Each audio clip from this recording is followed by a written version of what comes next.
Welcome to our podcast, How We Heal, Candid Conversations with Conservatives. My name is Bob Shams. I'll be your host today. We're here today with Kizzie Smalls. Kizzie lives in Conway, South Carolina, and is a Republican and has been a candidate for state office. Welcome, Kizzie. Thanks for joining today. Thank you for having me, Bob. Well, give us a little bit of your background. Okay. Well, the first thing I'm going to have to do is let you know I'm actually in Columbia, South Carolina now, but I am from Conway, South Carolina. Okay. And I was brought up by my mother. So I grew up in a single parent household. But currently right now, I am the mother of 5 children, 3 in which I birthed and 2 bonus daughters through my second marriage. I'm currently employed with Intermark Management as a field compliance supervisor, and I'm also a licensed realtor with Coldwell Banker Realty. I have my bachelor's degree in criminal justice, and I am still working towards my Juris Master's in American Legal Studies. I got about 4 classes I need to complete, so I have to hurry back, get that done. Right now, like you mentioned, I did run for District 77 as a House rep in South Carolina. I did not win that race, but I learned a lot about Richland County, which is pretty blue. So we got a lot of work to do here in Richland County. Right now, I serve as the second vice chair of the South Carolina GOP party for Minority Outreach. And I'm also a part of a group called ITSP. And what we do with them is we help mend relations between Blacks and Jews. It stands for the Institute of Black Solidarity with Israel. And I'm also a new board member to the Community Relations Council in Richland County. And I serve as a school board member for a charter school in Fairfield. And that's just a little quick overview, but I'm pretty sure we'll get a little deeper later. Well, you sound extremely busy. What do you do in your spare time, or do you have any? I don't. I try to stay busy because truly I feel like at this time in my life, I just want to give back and make a difference. It could be small, it can be big. I just want to do my part because truly that's my reason for waking up every morning is being able to say that I did something that the Lord put on my heart to do. I wake up every morning to do. I do go to my job.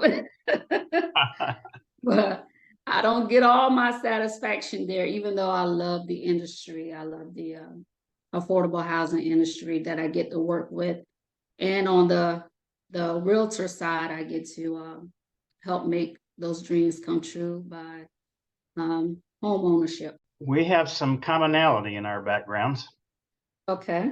I have been a human relations commissioner for the city in which I live. Okay. And I was in real estate for a good number of years.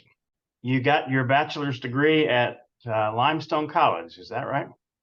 Yes. Yes, sir. It took me a while. I went back later in my adult life. I got pregnant at an early age and it kind of threw me off track for a while. But I knew it was something that I wanted to do. So in 2017, I went back and received that. I think I told you my father was once president of Limestone. No. I said, maybe you did. I probably, with everything going on, I probably didn't remember that. He had been the pastor of the First Baptist Church of Spartanburg, South Carolina. And I was born in Spartanburg, and then he took the presidency of Limestone. I think it's Limestone University now, is it not? Yeah, it is. It is. Back then it was Limestone College, and it was all girls. he was only there 1 year and then took a pastorate in Atlanta. Now, you and I have 133 mutual friends on Facebook. The way that has come about is that I have, for a number of years, been trying to generate connections and friendships with minority conservatives, trying to get the word out that there are many more than people think there are, and also to let minority conservatives know that you're not alone and you're not a unicorn. Yes. That term has come up in a number of my interviews. Mm-hmm. Tell me how you got to be a Republican or a conservative. Okay. Well, it started for me. Let me see how far I can take you back.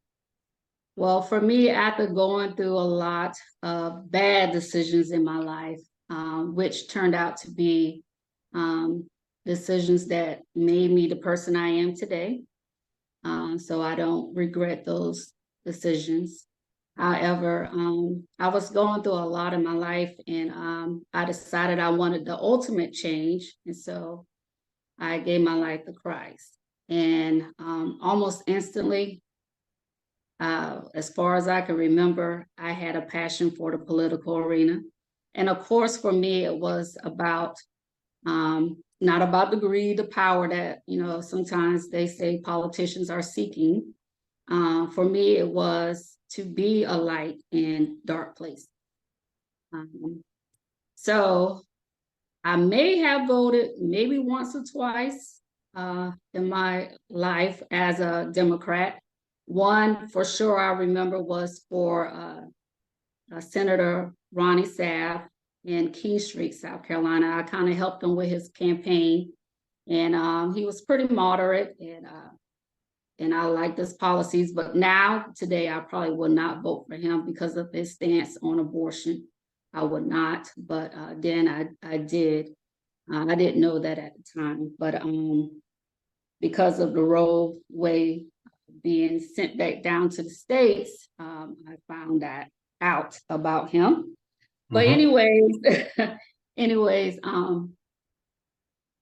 after that, maybe that one or two times that I voted Democrat, after that I was voting Republican. Because of my faith, I just began to see things differently. My eyes was open to a whole new world. And at first, I actually attended a church. It was an all-Black Baptist church. And one day I just felt like I had a word to share with the congregation.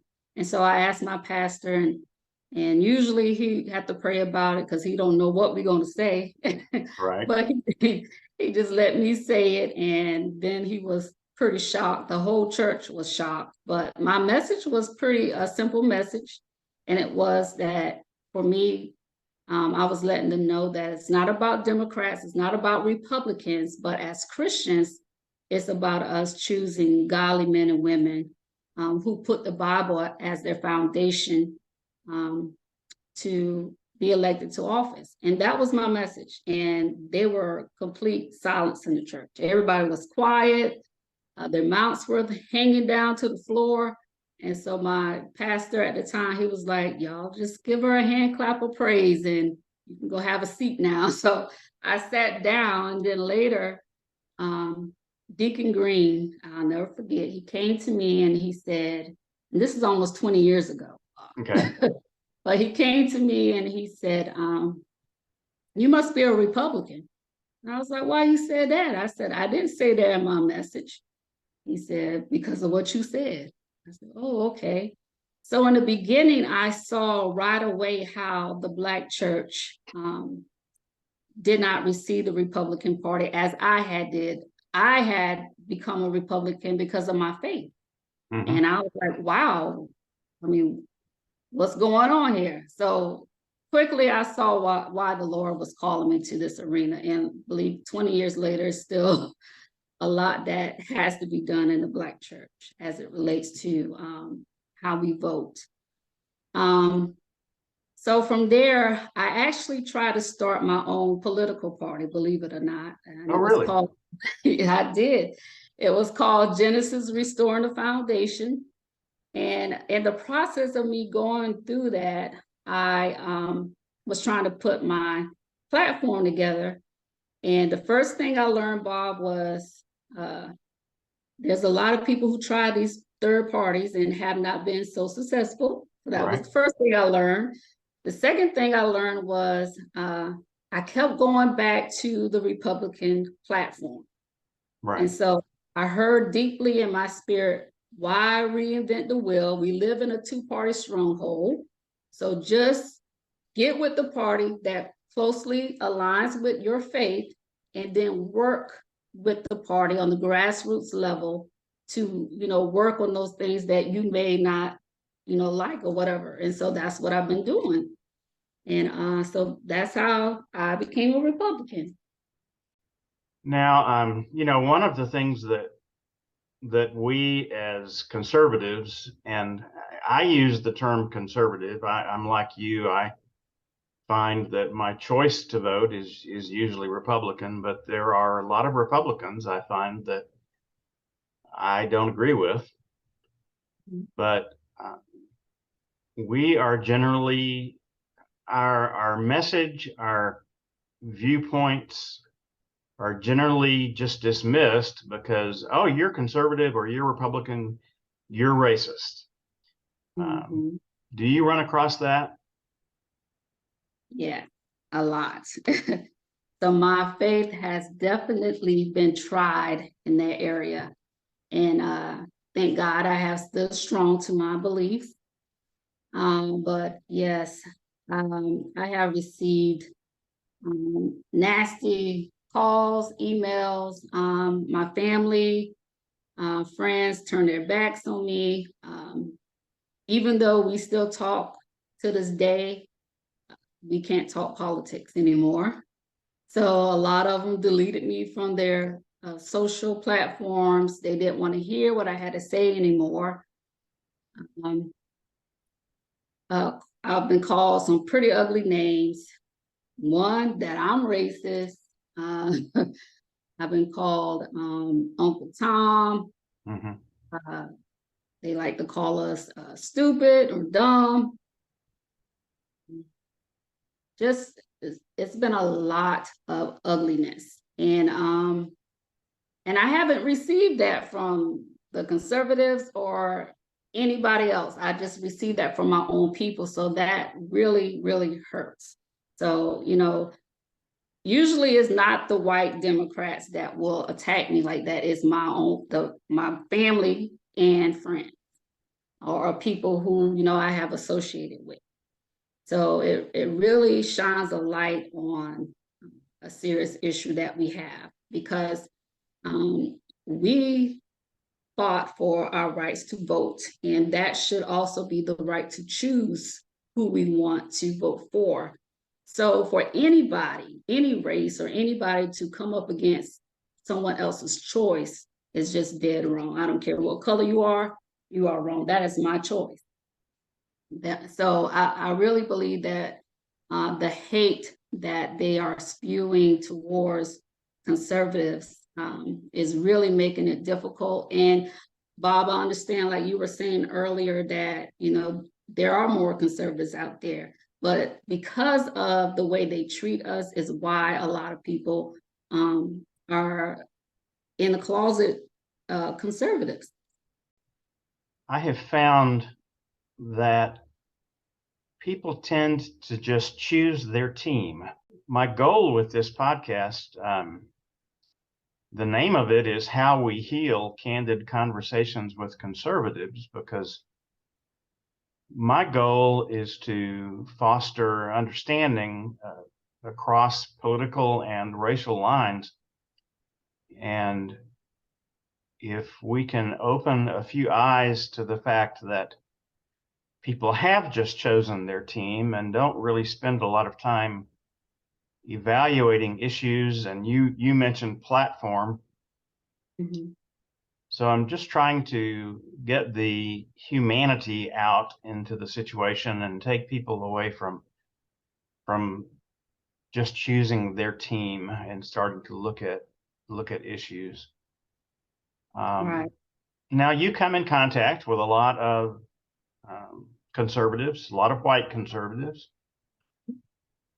Do you find that very many of them foster racial animus towards blacks? No, I do not. I mentioned earlier that I have been pretty much involved with the party for 20 years now in the state of South Carolina.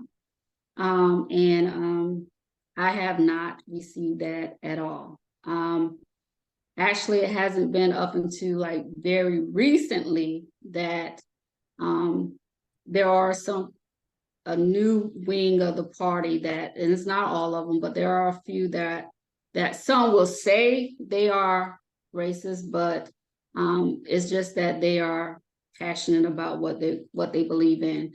I believe that the word racism has just been blurred so much to a lot of people really don't know what a true racist is, to be honest with you, because everybody has a right to voice their opinion, and they should not be scared to say something because it lies in on another racist issue or something. And so I see a lot of that. I see a lot of them as being scared to speak up because of that. And my heart goes out to them because they're like, we good people. Why they think, it was because of mainstream media and all the misinformation out there. My thing has always been, Bob, for anybody in general across the board, do not take what you heard about somebody, their opinions of that person, for it being concrete, the truth. Right. Always get to know somebody for yourself, even with President Trump. I mean, I believe, and we've seen it because the Democrats loved him until he ran as a Republican. So it just goes to show you, they have really made the Republican name ugly. Right. And we got a messaging problem. And so I see why you're doing what you're doing, because truly it's hard for us to get our message out there. One thing that the Democrats have done well is that they have the Hollywood in their back pocket. They have these mainstream medias and platforms in their pockets. So they have the airwaves to get their messages out. And if you notice, anybody who has a negative message, they get more money than the person who got the positive message. Right. So we definitely got a lot of work to do. And that's one of the things I want to begin working on here in the state of South Carolina, to be able to combat with billboards or different messages. So when they say things that are not all the truth, because they like to spew a lot of half truths, that we will be able to come back with the truth. So I have always encouraged people, don't just take my word for it. Go do your own research. And this research is more than just Googling, because we know that there are some things going on with our search engines that will bring you up information that may not be the truth as well. So with that, you got to check your sources. You may have to go on the library, get some credible resources and go and do your own research, because a lot of things that we are being told is shaping our communities today, and it's not good. I have cards to about 5 different libraries, and I use their online databases to do a lot of research, try to go to original sources and things like that. But that's a great point. Now, do you have plans to run for office again? I hope so. Well, my area right now, I mentioned to you earlier that I'm in Richland County, so it's a blue county. So as a Republican, I must say it is very hard for Black minorities in general. It could be Hispanics or anyone to run as a Republican. especially if we have a white person to run against us, it really hurts our chances of winning office. It's happening. We had more Blacks to run as Republicans this past general election than any time in a very long time. But we were not able to get a lot elected. And that's because, again, the political arena, we know, is a big money game and messaging game. So you really have to, and that's another thing, we're working on letting minorities know in the state of South Carolina that you got to look at the statistics of your area. You got to do all of that, because I don't want them to get discouraged about running. Right. But you do need to look at your the numbers game. You need to look at how these elections went in the past, all of these things, and have the money to get your message out before you run for office and be disappointed. We did flip 8 seats here in South Carolina. And some of those areas were strong Democrat areas. So it can be done, but you just got to look at those numbers before you take a leap like that. Because I'm saying that because I don't want us to get discouraged and feel like they have to run as a Democrat to be elected. Now, you mentioned more Blacks voting Republican. Do you see more getting actively involved as you are? They are getting more involved, but they're still, like I said, because of the being blacklisted. I don't know if you noticed it, but like I said, we get hit hard by our own people. It's not the white people who's coming after us. We get attacked by our own people. I believe it was, the name doesn't come to mind, but President Trump pardoned a young guy, a former person in the music industry, brother. And, he was thankful to Trump for doing that. I can't think of the name right now. It'll come back later, but he was blacklisted because of that. He was talked down about, and all before everybody loved him. But because of that, he was blacklisted. Look at Steve Harvey.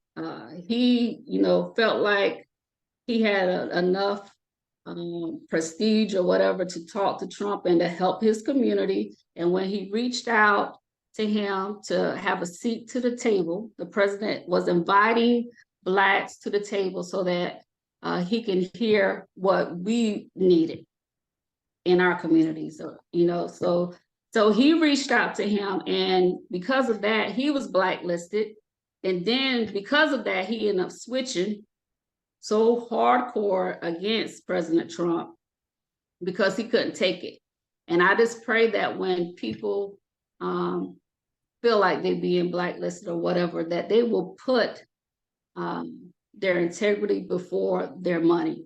And I will have to say to Steve Harvey, I felt like he put his money above what he really believed in, because I knew he went to President Trump because I feel like he knew he could help and he would do something about it. But he just couldn't take the heat from it. So I said all of that because they are voting Republican, and I hear more and more every day how they're changing their vote. They're going to vote Republican coming up these next few elections.